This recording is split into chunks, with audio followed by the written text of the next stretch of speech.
Bien, mis hermanos, pueden tomar su lugar.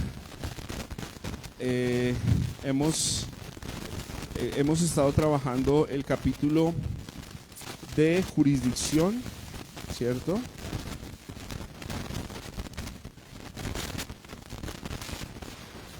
Solamente voy a recordar el término que leí hace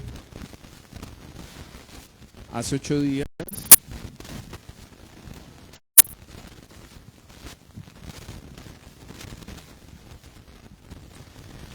El término jurisdicción hace referencia al poder que usted tiene para ejercer un gobierno y al territorio del cual se extiende ese poder o esa autoridad.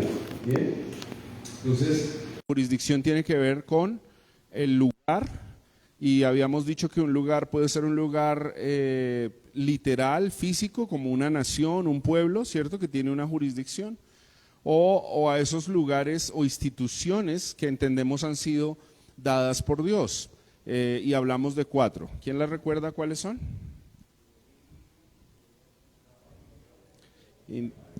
Individuo, familia, iglesia y gobierno. Bien, entonces son como las 4 áreas o lugares de jurisdicción, ¿cierto? Y hace 8 días sobre todo trabajamos en la de individuo, ¿cierto que sí? Pero antes de eso quería recordar sobre 4 preguntas importantes en cuanto a la Biblia, que hemos venido trabajando algo que se llama la suficiencia de las Escrituras, o la doctrina de la suficiencia de las Escrituras, y la jurisdicción. Entonces, ¿alguien tomó nota cuáles son las 4 preguntas importantes que hacemos y que muestran el tema de la jurisdicción y la suficiencia de las Escrituras? Esas 4 preguntas revelan o nos van a contestar 4 cosas importantes. ¿Quién las recuerda? ¿No? Bueno, esas son las 4 áreas de jurisdicción. Sí, bien, está bien, esas están. Pero las preguntas, cuando les mencioné sobre la suficiencia de las Escrituras, les dije que ellas revelan el qué, el cómo, el quién y el dónde. Esas son 4 preguntas importantes. ¿Qué tiene que ver con los propósitos? Dios nos da sus propósitos en la Biblia. El cómo tiene que ver con los métodos. Dios no solo nos da el propósito, sino nos dice cómo hacerlo. Ahora, ¿qué más nos dice la Escritura? El quién. Eso tiene que ver con los roles. Y el dónde tiene que ver con las instituciones. Entonces ahí nos vamos como encaminando o enrutando al tema de las jurisdicciones. Y hace 8 días alcanzamos a hablar del individuo. Yo les mencioné que la Biblia nos va a enseñar y la teología nos va a ayudar un poco a precisar, cuando hablamos de antropología, sobre cómo está constituido el individuo, o sea, cómo lo hizo Dios. Hace 8 días leímos Génesis capítulo 1, versos 26 al 31, Génesis 2:7 y Génesis 2:15 al 18, donde entendemos y encontramos que el hombre fue creado a imagen y semejanza de Dios. Ahora, 3 áreas que son importantes y las quiero recordar hoy nuevamente para hablar de la composición del individuo, cómo está, digamos, desarrollado, cómo Dios nos hizo. 3 áreas importantes: conciencia, intelecto y voluntad.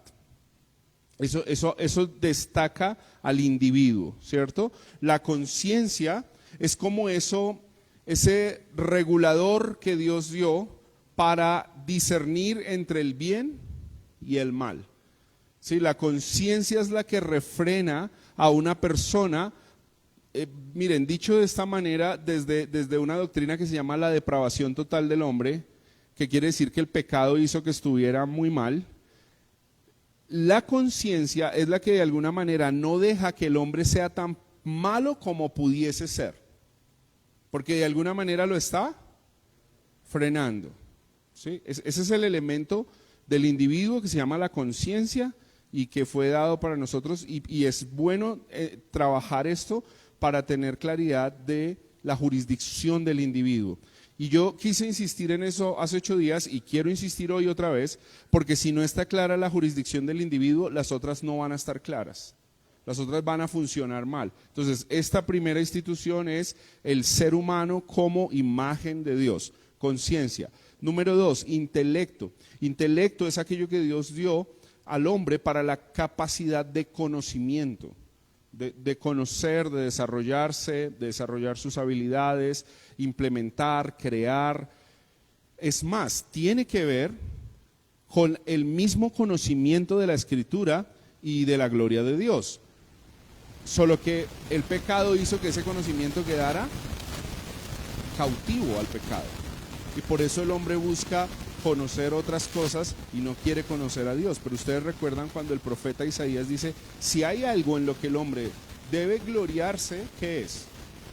En conocerme y en entenderme. Entonces Dios dotó al individuo también de un intelecto para que pueda llegar a tener el conocimiento de la gloria de Dios. Y esto lo va a hacer a través de la revelación de la Escritura. Y número 3, el individuo tiene voluntad. La voluntad ya es la capacidad de ejercer o hacer aquello que su misma conciencia le está diciendo, ¿cierto? Entonces, por la voluntad es la que nos permite hacer cosas. Entonces, miren esto. La Escritura nos dice que el hombre, a causa del pecado, quedó totalmente afectado. El hombre no perdió su conciencia, no perdió su intelecto, no perdió su voluntad, pero estas sí quedaron cautivas al pecado. Por eso es que el hombre necesita el Evangelio. Vamos a, en plural, primera persona. Por eso es que todos nosotros necesitamos el Evangelio. ¿Bien? Para que nuestra conciencia esté cautiva a Cristo, a las Escrituras, el intelecto busque el conocimiento de la gloria de Dios y nuestra voluntad esté sujeta para hacer realmente la voluntad de Dios. Y esto es algo muy importante porque si vemos aún el ejemplo del Señor Jesús, cuando Él enseñó a sus discípulos a orar, les enseñó a orar diciendo, Padre, hágase tu voluntad y no la nuestra. Porque el hombre tiene voluntad. La voluntad del hombre no queda anulada. Lo que el hombre tiene que buscar es que su voluntad ejecute los propósitos eternos de Dios y que viva para la gloria de Dios. ¿Amén? ¿Está claro hasta ahí? Entonces, si está clara la jurisdicción del individuo, el individuo entiende que es responsable delante de Dios, que lo que ha afectado sus relaciones con los demás es el pecado. Por eso necesita el Evangelio. Y por eso es que cuando un individuo no tiene clara su propia jurisdicción, entonces afecta a la iglesia local, afecta a su propia familia y en vez de ser un aporte para digamos, el desarrollo social donde ha sido puesto, se vuelve un problema y entra en caos. Y todo lo demás va a empezar a funcionar mal. Es importante que tenga claridad de quién es Él y cómo lo creó Dios. De hecho, recuerdo que en algún momento aquí también hablé, y quiero recordarlo ahora, las 4 áreas que afecta la armonía de la relación con Dios. Yo no sé si ustedes la recuerdan. Cuando la caída o el pecado lo que hace es que el individuo entre en contravía o en cortocircuito. Número 1, consigo mismo. Bueno, primero, con Dios, su relación con Dios. Número 2, consigo mismo. Número 3, con su prójimo. Y número 4, con su entorno, la creación. Entonces, esas mismas líneas que fueron afectadas por el pecado son las que van a afectar la jurisdicción. Porque consigo mismo el individuo va a hacerse daño, va a ir en contravía de la voluntad de Dios, no va a tener una relación con Dios, por ende va a hacer daño a las otras áreas de relación. Su familia, sus vecinos, aún sus enemigos. La Biblia da instrucción para cómo nosotros tenemos que estar en relación con aquellos que nos odian o nos hacen daño. Es impresionante cómo la Biblia da instrucción para todo esto. Y por último, con el medio ambiente, o con su entorno, con la naturaleza, con la tierra donde fue puesto. Ahora, otro punto que quiero como resaltar acá es que la jurisdicción del individuo resalta la responsabilidad del hombre ante Dios. Porque este es un punto que a veces cuando en teología se enseña acerca de la soberanía de Dios, parece que hay una línea que quiere hacer perder la responsabilidad del individuo. No sé si me hago entender con esto. Porque en últimas el individuo, si malinterpreta esto, dice, bueno, en últimas yo estoy para hacer la voluntad de Dios, la mía no puede hacer nada, entonces no importa, porque no puedo responder. El hecho de que no pueda responder no quiere decir que no es responsable. La palabra responsable tiene que ver con alguien que responde ante otro superior. Responsable no es capacidad. Lo que afectó la caída es la capacidad del hombre, pero no afectó su responsabilidad. O sea, su responsabilidad sigue siendo la misma ante el Creador. Por eso hay una sentencia. El día que comas de esto, de este árbol, ciertamente morirás. Y es importante que nosotros tengamos claro nuestra responsabilidad delante de Dios.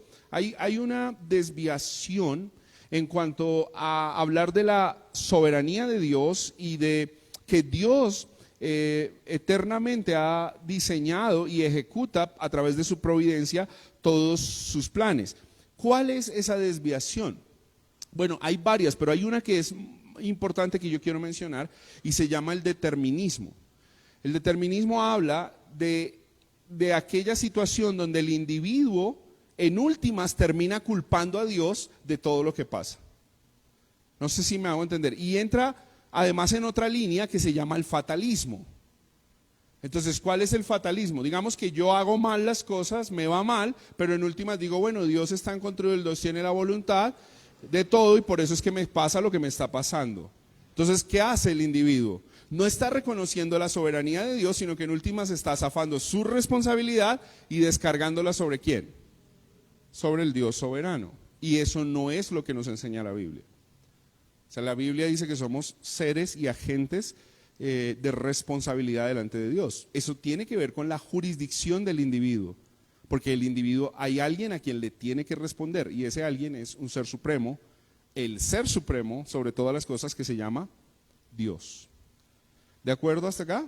¿Estamos? Entonces es importante tener claro nuestra posición de jurisdicción. Ahora, permítanme mencionar lo siguiente, el Evangelio lo que nos dice es que Dios transforma el corazón de piedra y pone un corazón nuevo para que pueda ejercer estas tres cosas en sintonía del Espíritu Santo. ¿Cuáles son? Su conciencia. Recuerden lo que la Biblia dice, cuando la persona está en pecado y no quiere obedecer a Dios, la Biblia dice algo de la conciencia. ¿Cómo está la conciencia del impío? Está cauterizada. ¿Qué quiere decir? Quemada, o sea, ya no tiene sensibilidad. Y es una de las razones por la que nosotros entendemos, y entiendo yo, hermano, cuando alguien ha sido llamado a pertenecer al reino de Dios, y es porque su relación con el pecado cambia. Cuando la persona no ha nacido de nuevo, su relación con el pecado es una relación de cautividad al pecado, porque su conciencia está cauterizada. Isaías lo dice de la siguiente manera: a lo bueno le llaman malo y a lo malo le llaman bueno. ¿Sí? Su conciencia está totalmente insensible a los propósitos de Dios. Ahora, cuando el Espíritu Santo viene y hace nacer a una persona de nuevo, lo que la Biblia llama el nuevo nacimiento, es una nueva criatura, ahora su conciencia es operada por Dios, hay una cirugía, si me permiten la metáfora, y ahora su conciencia tiene sensibilidad a los propósitos de Dios y su relación con el pecado cambia. Ahora, esto es importante porque el pecado sigue latente, pero lo que la Biblia declara en Romanos capítulo 6, por ejemplo, es que ahora yo no estoy cautivo al pecado. Yo no soy un sirviente, no soy un esclavo del pecado. Por eso la escritura allá en Romanos dice, no reine pues en vuestros cuerpos el pecado. Ya no tiene dominio sobre nosotros. porque nuestra conciencia empieza a trabajar a plenitud como Dios la diseñó. Esto solo ocurre a través del nuevo nacimiento. Todo lo demás es mero moralismo. Pero cuando la persona ha nacido de nuevo, entonces su conciencia empieza a trabajar, su jurisdicción empieza a ponerse en orden. ¿Bien? Bueno, igual va a pasar con el intelecto y con la voluntad. Y entonces la persona ahora ha nacido de nuevo y aunque en su voluntad lucha contra el remanente de pecado, Dios está operando en su vida para que su voluntad se encamine a los propósitos eternos de Dios, que están expresados en la Sagrada Escritura. Entonces, la voluntad de la persona, permítanme poner un ejemplo muy sencillo, pero quizás tiene que ver con el congregarnos. Por ejemplo, mi voluntad de pronto me está diciendo, y con toda seguridad me está diciendo que no me congregue, que es mejor producir dinero o que es mejor dormir y descansar o ir a ciclorruta. Mi voluntad está activa. Y está luchando, de hecho, contra Dios. Pero el Espíritu Santo ahora ha operado en mí. Y puede ser que usted cuando venga para culto vea la ciclorruta y diga, ay, tan bonito estar ahí. Pero es mejor estar en la casa de Dios. ¿Sí? Eso es lo que el Señor nos ha llamado. Y hacemos su voluntad. Entonces, todavía luchamos, pero nuestra voluntad ahora está sujeta al Señor. Y de alguna manera, mis hermanos, eso pone en orden todas las demás jurisdicciones.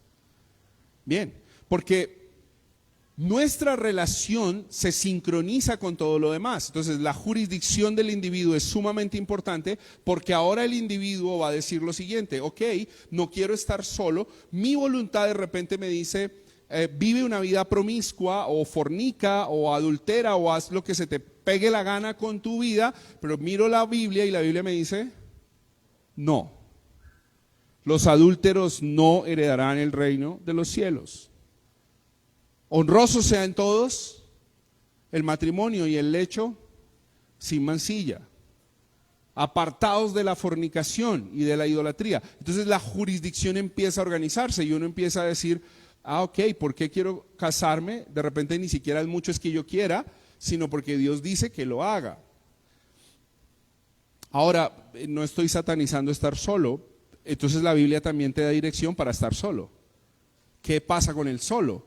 En el sentido de hogar, tiene que vivir su vida para la gloria de Dios. Primera carta a los Corintios, capítulo 7.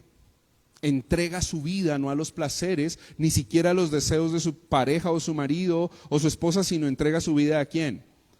A Dios, al servicio de Dios. Entonces el individuo empieza a organizar su vida de acuerdo a los propósitos eternos de Dios y a entrar en esas jurisdicciones en una relación correcta. ¿Cómo es ser miembro de una iglesia? ¿Por qué hay un liderazgo en la iglesia? ¿Por qué me sujeto? ¿Qué tienen que hacer ellos? ¿Hasta dónde voy yo? ¿Cómo puedo comprometerme? ¿Cómo puedo responder? Entonces miren cómo empieza a jugar una sincronización, la suficiencia de las Escrituras con la jurisdicción y los roles de cada uno de nosotros. Y entonces todas esas preguntas empiezan a ser respondidas en la Biblia. ¿Cómo ser un buen esposo que agrade a Dios? ¿Cómo ser una esposa que agrade a Dios? ¿Cómo ser padres que honremos a Dios? ¿Cómo ser hijos que honremos a Dios? ¿Cómo ser abuelos? ¿Cómo ser nietos? ¿Cómo ser un buen empleado? ¿Cómo ser un buen jefe? ¿Cómo ser un buen servidor público si tuviese que hacerlo? Empieza a funcionar todo lo demás. ¿Cómo ser un buen ciudadano?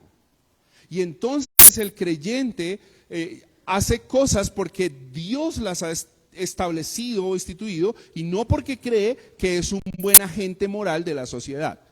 Un ejemplo tan sencillo como no botar papeles a la calle. Estoy convencido que un creyente lo hace porque está honrando a Dios. Y eso parece una estupidez, pero está honrando a Dios.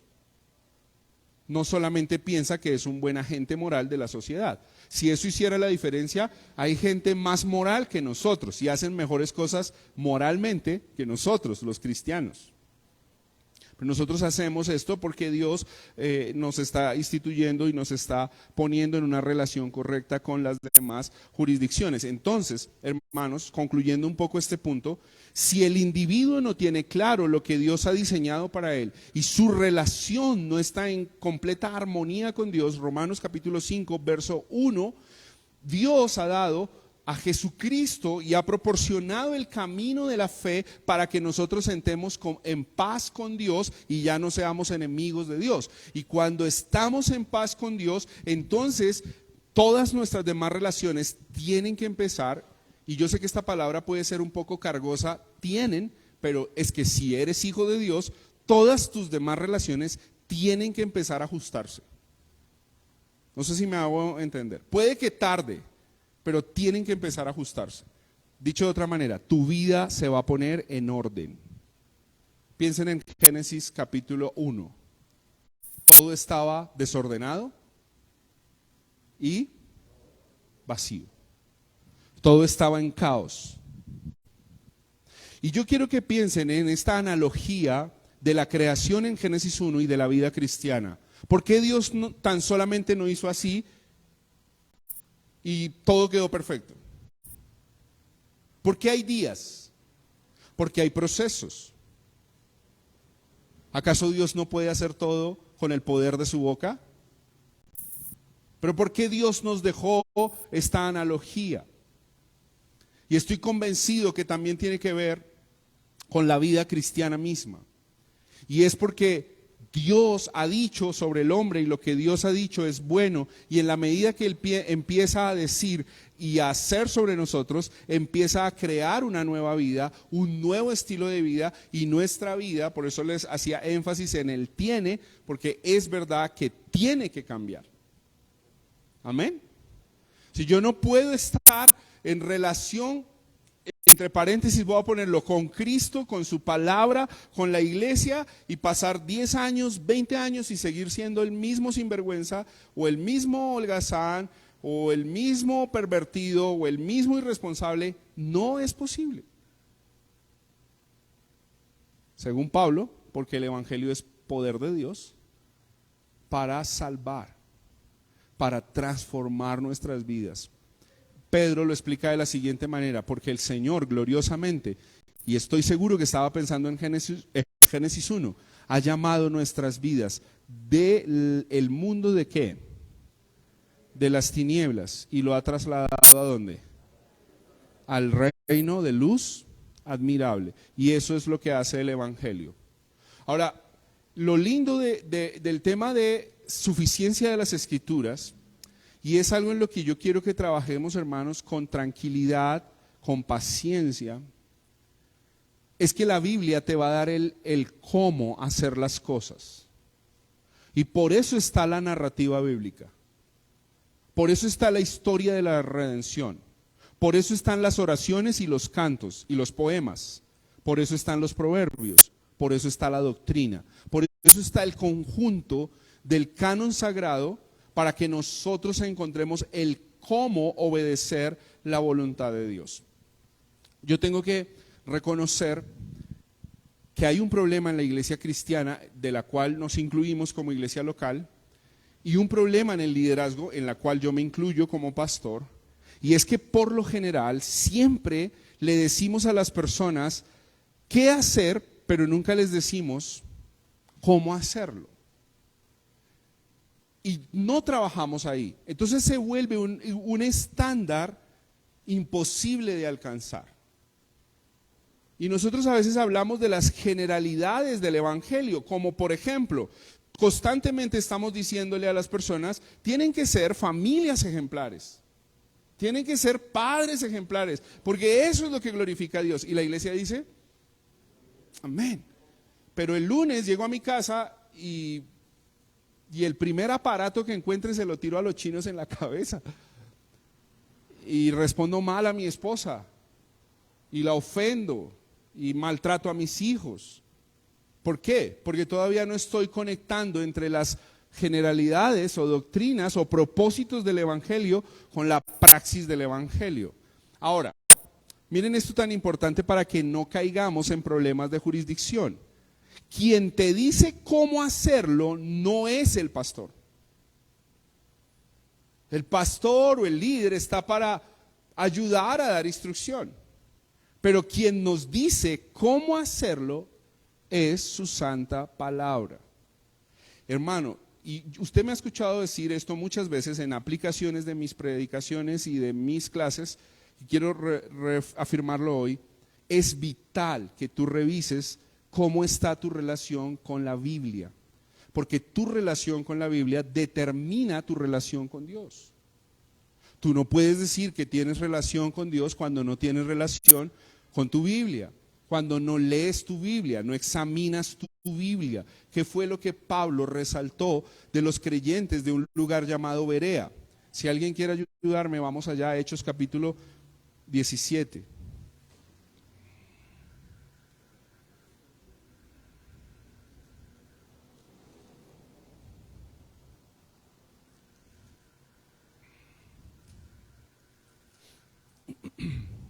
Verso 10. Hechos capítulo 17. Pablo y Silas han estado haciendo como un itinerario, han viajado. Y miren que hay una dinámica que nos ayuda a entrar en contexto antes de leer este pasaje. Y es que los lugares donde ellos están yendo, aunque son lugares que tienen que ver con gentiles, Pablo va porque tiene la certeza de que allí hay comunidades judías. ¿Cómo sabemos eso? Porque a los lugares que llegaba, al primer lugar a donde iba a predicar, ¿dónde era? La sinagoga. Entonces Pablo tenía claro esto: voy a la sinagoga, hablo primero. Por eso esto no se desprende de Romanos 1, la salvación es para todos, pero primeramente a los judíos y después a los griegos. Es como un orden de prioridad que ellos entendieron de un mandato del Señor Jesús: primero a la casa de Israel, luego a todos los gentiles. Esta dinámica está funcionando. Ahora, Pablo encuentra que la mayor oposición para la predicación del evangelio no está en el imperio romano. La mayor oposición no está en los gentiles. La mayor oposición está en la misma casa de Israel. Ese es el contexto. Leamos 17:10. Enseguida los hermanos enviaron de noche a Pablo y a Silas a Berea, los cuales al llegar fueron a la sinagoga de los judíos. Y mire este que resalta aquí Lucas al escribir: estos eran más nobles. ¿Quiénes? Los de Berea. Eran más nobles que los de Tesalónica, o sea que los judíos de Tesalónica. ¿Por qué? ¿Qué hace que sean más nobles? Recibieron la palabra con toda solicitud. ¿Y cómo es esa solicitud? O sea, ¿qué destacó la diligencia de esta comunidad? Que ellos escudriñaban. ¿Cuándo? Diariamente.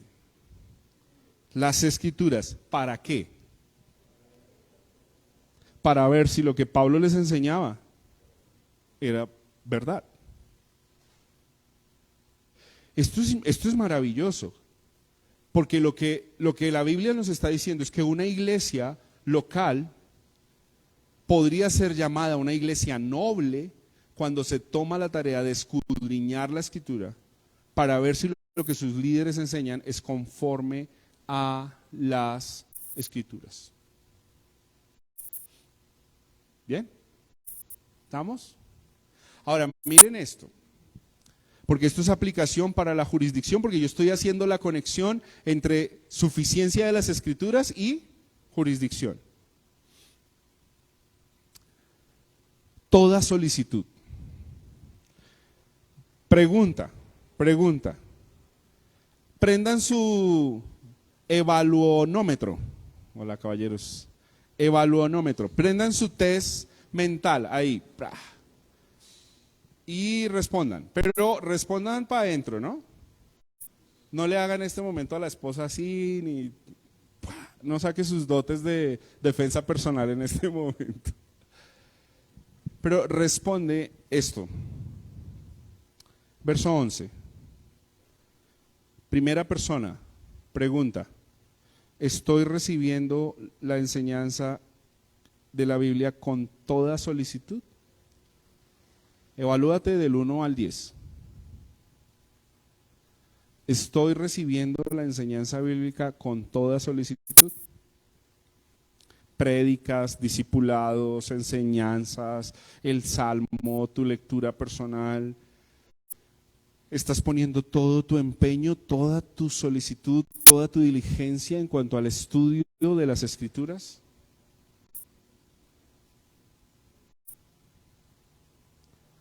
¿Estás escudriñando?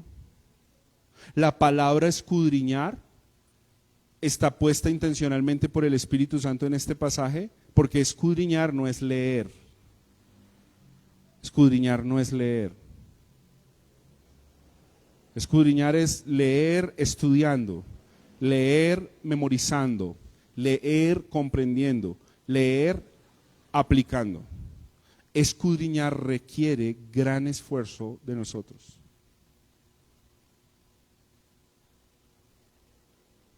Y si nosotros somos irresponsables en este punto tan importante, hermanos, así usted tenga toda la teoría de jurisdicción y se lea todos los libros del mundo de jurisdicción y tenga claro en la nevera y ponga, yo sé cuáles son mis roles, pero si usted no es diligente en escudriñar las Escrituras, créame que no va a ser más que un mero esfuerzo humano.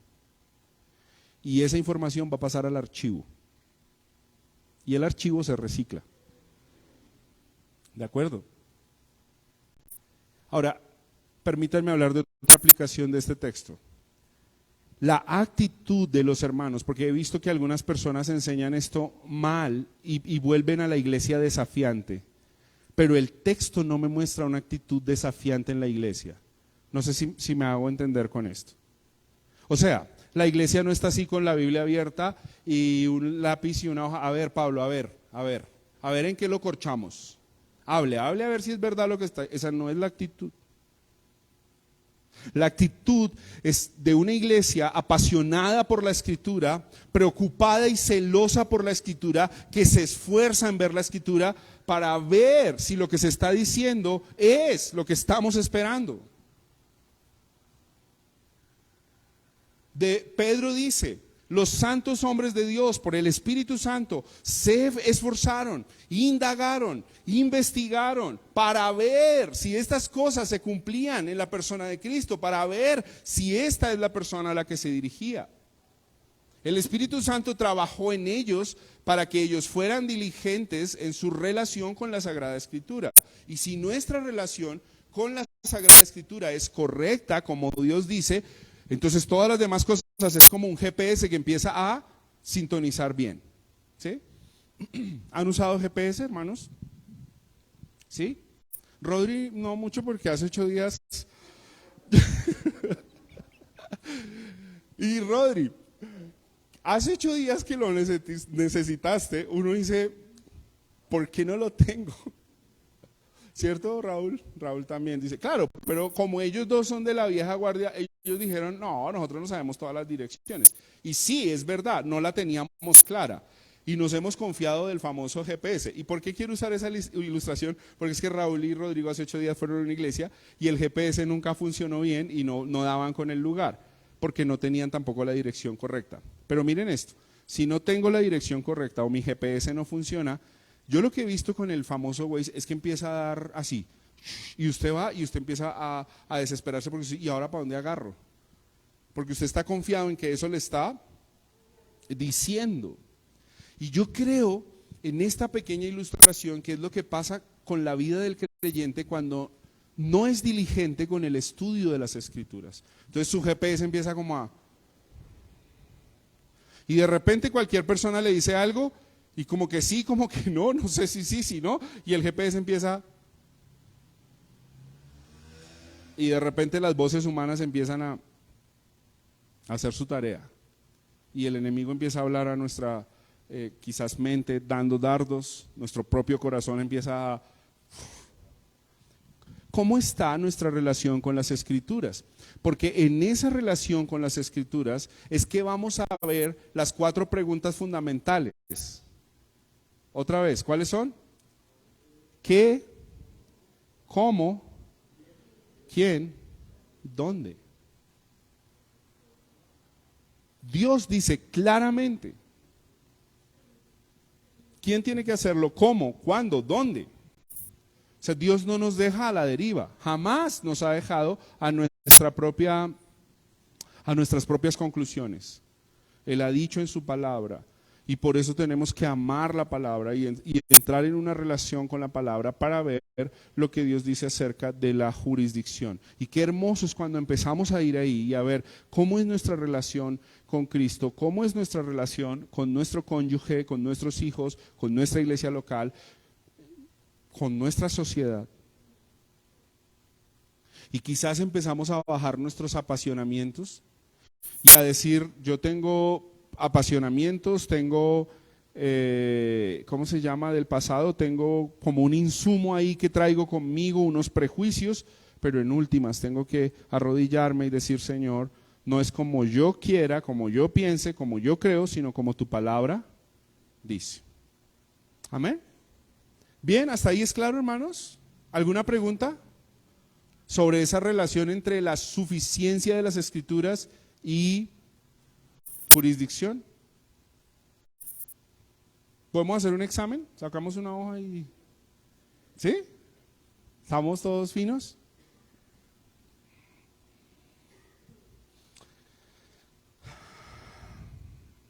Bueno.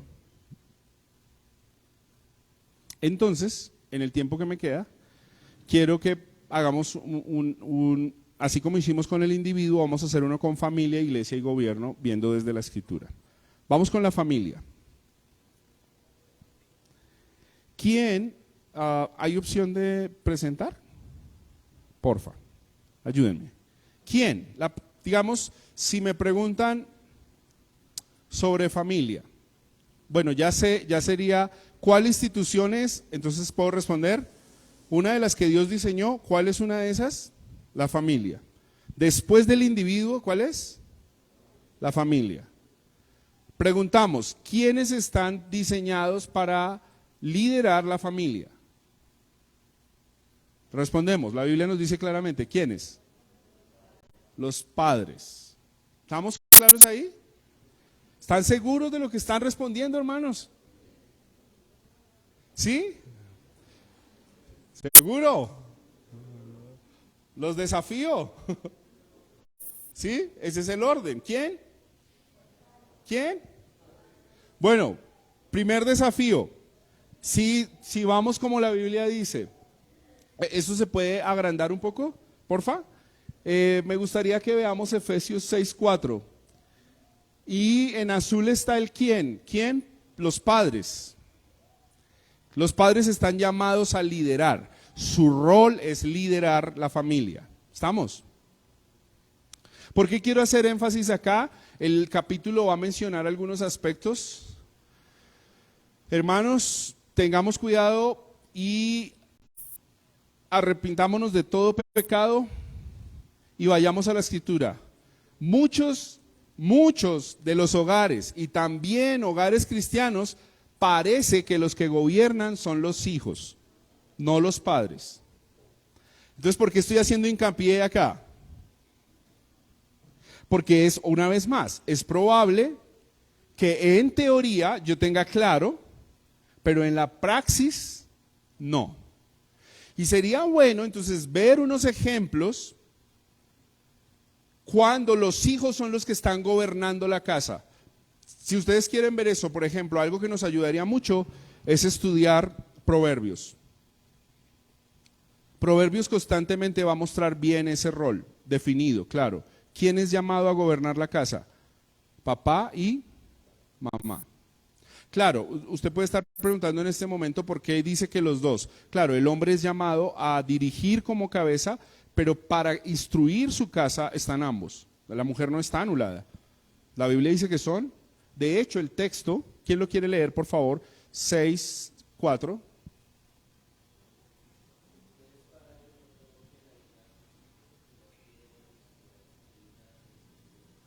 ¿A quién está dirigido el texto? A los padres.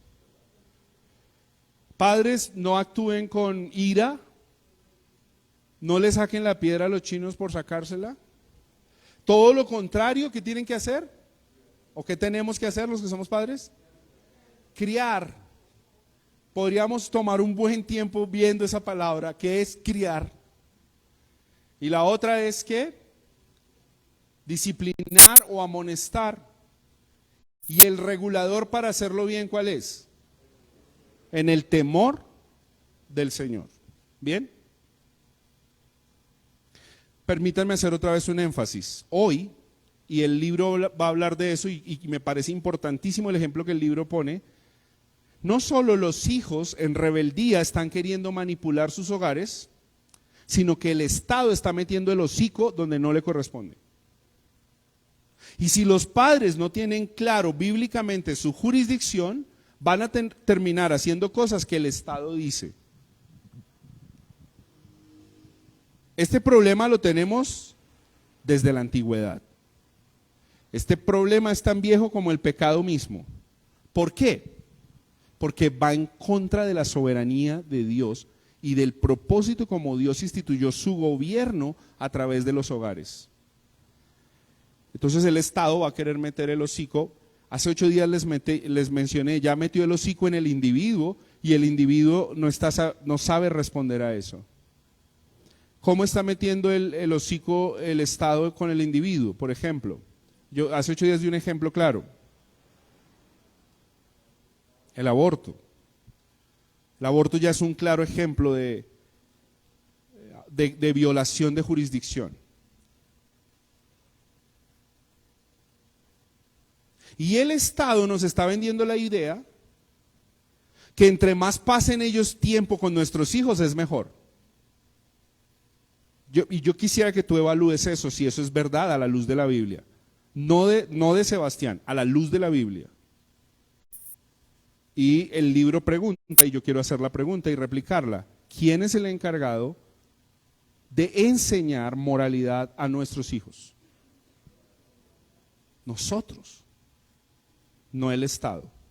Nunca ha funcionado. Ahora, en esta relación de roles y jurisdicción, la otra parte también tiene que responder, porque son individuos que conforman una jurisdicción que se llama familia. Entonces, leamos Proverbios 4, 1 y 2, por favor.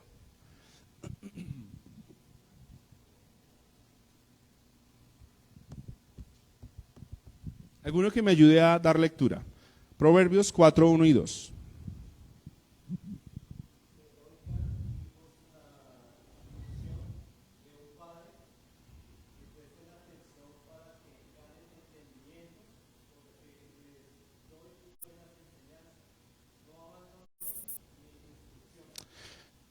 Bien, gracias, Raúl. Pregunto, ¿cuál es la responsabilidad de los hijos?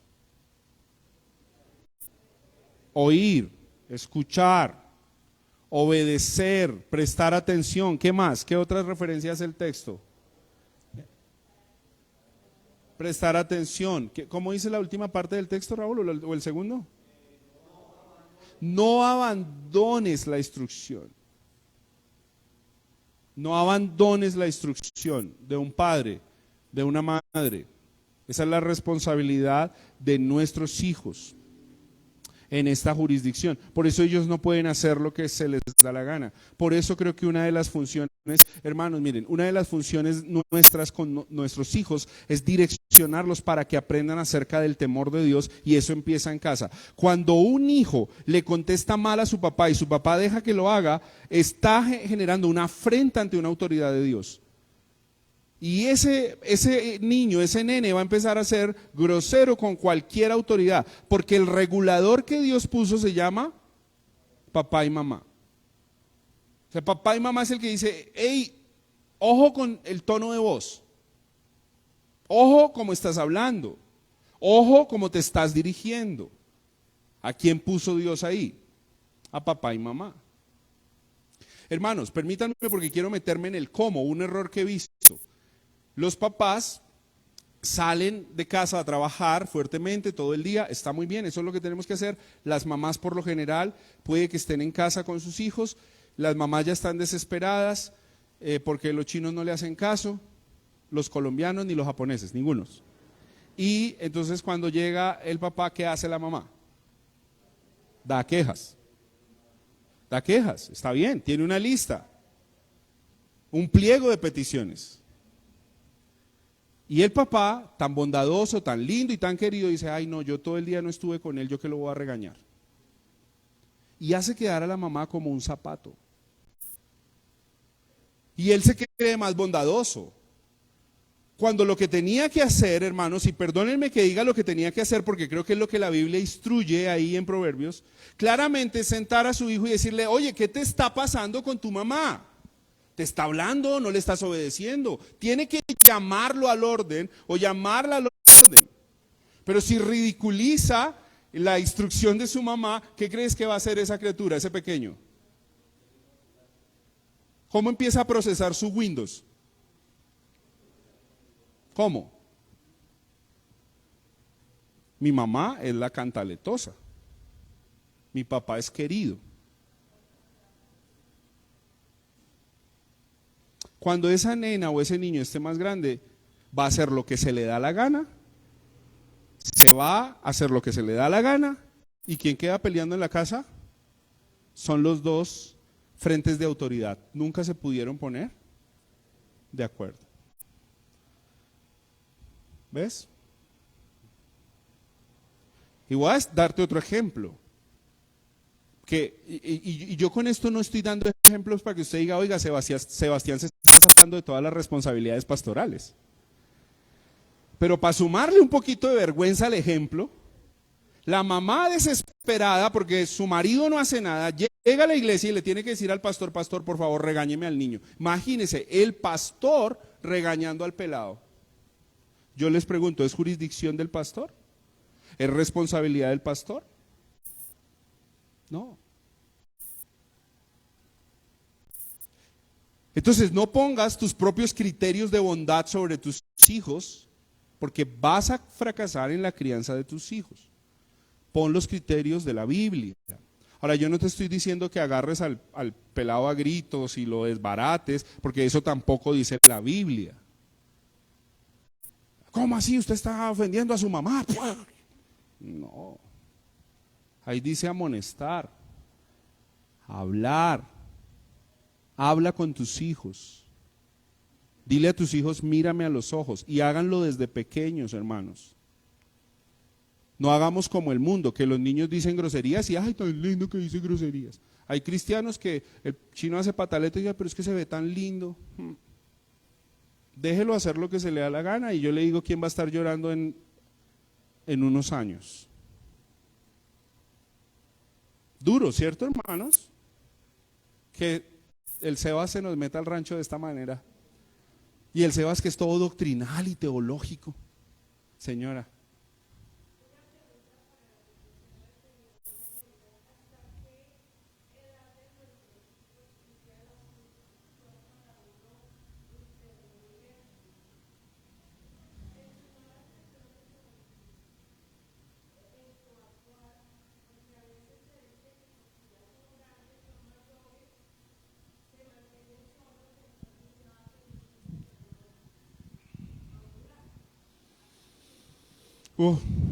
Buena pregunta. Muy buena pregunta.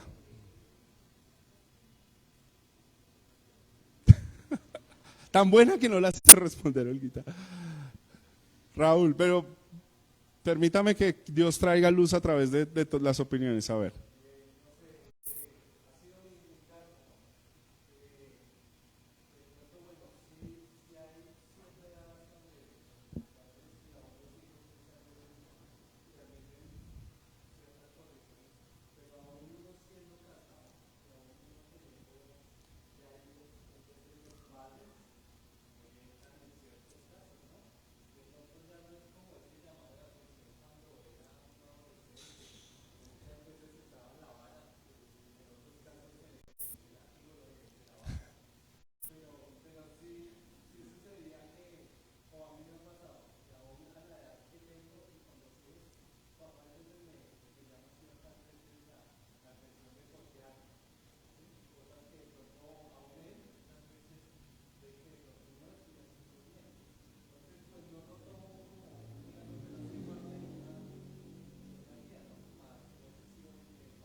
Sí, gracias. Yo Pienso que el principio que la Biblia dice es honrar a padre y madre, y no dice hasta cierta edad, o si uno es casado o no, yo tengo que honrar a mis papás hasta el final de sus días y escucharlos y escuchar su consejo. Es más, así no sea creyente, escúchalo y discierne a través de la Biblia.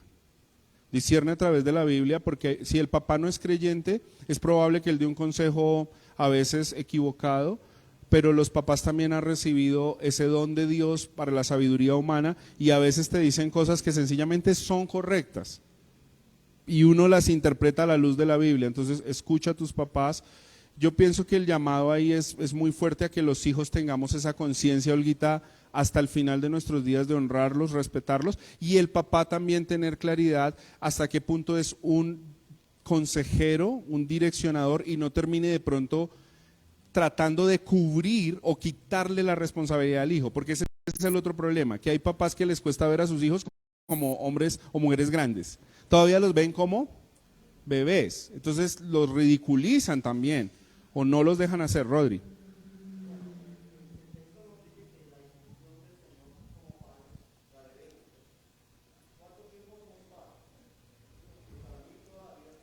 Ajá.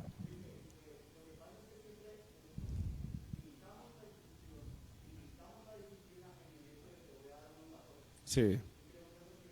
Mal. Sí.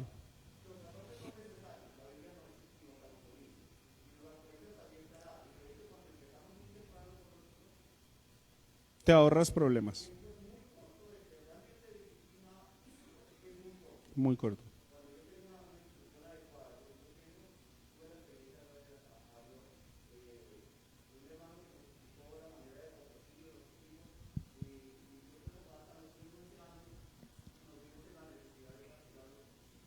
Ujú.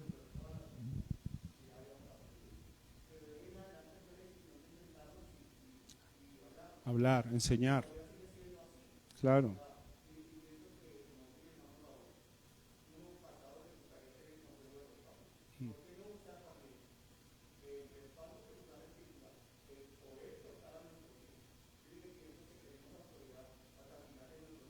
Sí. Sí. Gracias, muy buen aporte. De hecho, hermanos, permítanme contar algo de experiencia personal.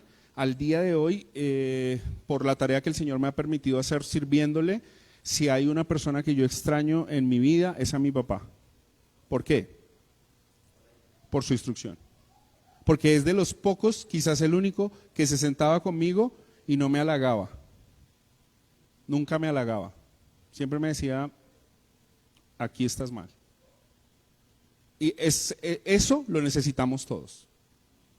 Siempre necesitamos a alguien que nos diga, mira, haz esto. Y si hay alguien que Dios ha puesto para hacer eso es nuestros papás. Ahora, papás, en el temor del Señor, y si no tu hijo te va a ver es como un enemigo.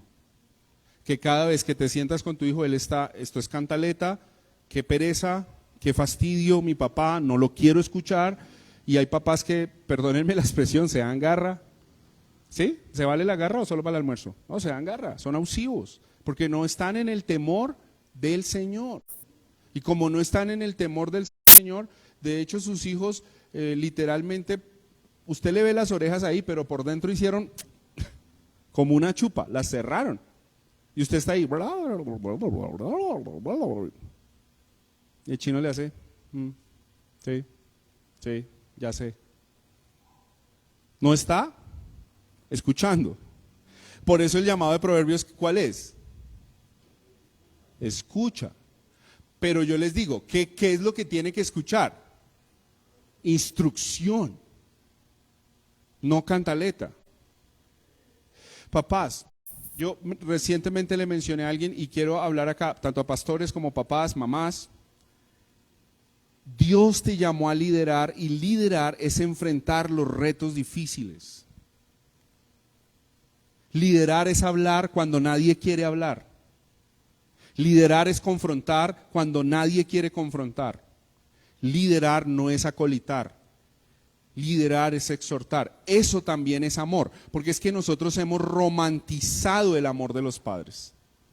Y pensamos que amor, en eso nos ha hecho mucho daño la psicología, es, no sé, decirle al niño te amo. Y está bien, yo creo que hay que decirle a un hijo te amo, eso es valioso. Pero si tú le dices la frase te amo, pero no le enseñas la ley del Señor y no lo enseñas a comportarse en la vida, dudo que en verdad lo estés amando. Tu hijo necesita instrucción. Saben, instrucción también es disciplina y corrección, y estoy totalmente de acuerdo con Rodrigo que no es estar dándoles vara todo el tiempo. Eso no es lo que la Biblia es. Más, ¿sabe?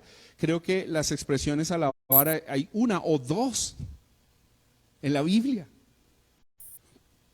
y que no se nos vuelva eso el caballito de fuerza para estarle dando a los chinos garrote, pero tenemos pereza a darles instrucción.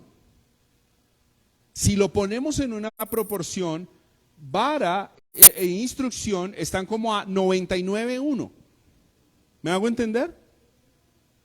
Por cada 99 instrucciones, un varazo. ¿Sí? Si esto está quedando grabado, ay, los vamos a denunciar porque están promoviendo el abuso infantil y no sé qué. Y Rodri, yo recibí una clase, permíteme hacer mención de esto, esto puede sonar pretencioso, pero es verdad, con un rabino judío. Tuve clases de Antiguo Testamento. Y él decía que en el hebreo, cuando habla de muchacho, tiene una edad específica para la corrección con vara, y es 1 a 5 años. Y el rabino dice que si tú haces eso con tu bebé sin temor, con precaución, te garantiza que después de los 5 años no lo vas a tener que volver a tocar. Eso me parece interesantísimo. Solo vas a tener que hablar y corregir. Hermanos, ¿por qué hay pelados de 11, 12 y usted todavía tiene que estarlos pellizcando y doblegando a la fuerza? Porque no hiciste bien tu tarea cuando ellos fueron pataletosos y tú decías, ay, estoy tan lindo que hace la pataleta. ¿Sí? ¿Terminamos ahí? Dejamos ahí. Ya no me voy a meter más al rancho de los hermanos.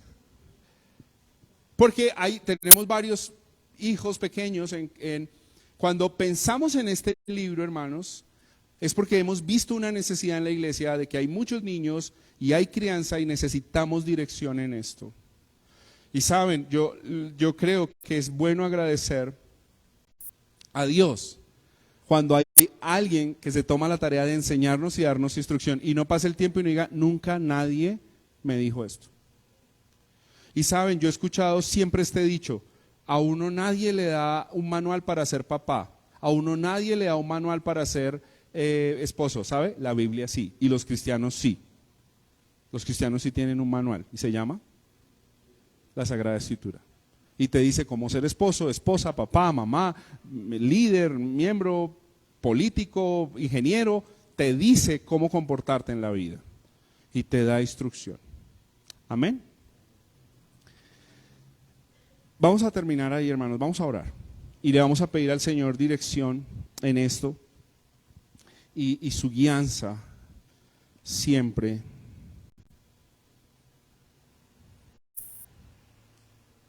Para nosotros, amén. Si me permiten de pronto, ustedes saben que a mí me gusta dejar tareas para los papás. ¿Por qué no esta semana estudian detenidamente Proverbios 4, 1 y 2 y hablan, y si quieren leerlo completo, leanlo completo el capítulo con sus hijos y hablen, por favor, sobre la importancia de la instrucción, sobre la importancia de hablar y saber escuchar. ¿Les parece si hacemos ese ejercicio en casa esta semana? Un poco como de aterrizar esta idea. ¿Bien? Ahora, para los que no, porque como yo tengo una cosa en mi casa que se llama buzón de quejas y reclamos, yo ya recibí en el buzón de queja y reclamo un reclamo. Y me dijeron, pero es que no todos somos papás en la iglesia. ¿Qué pasa con los que somos, no sé, jóvenes, adolescentes o solteros?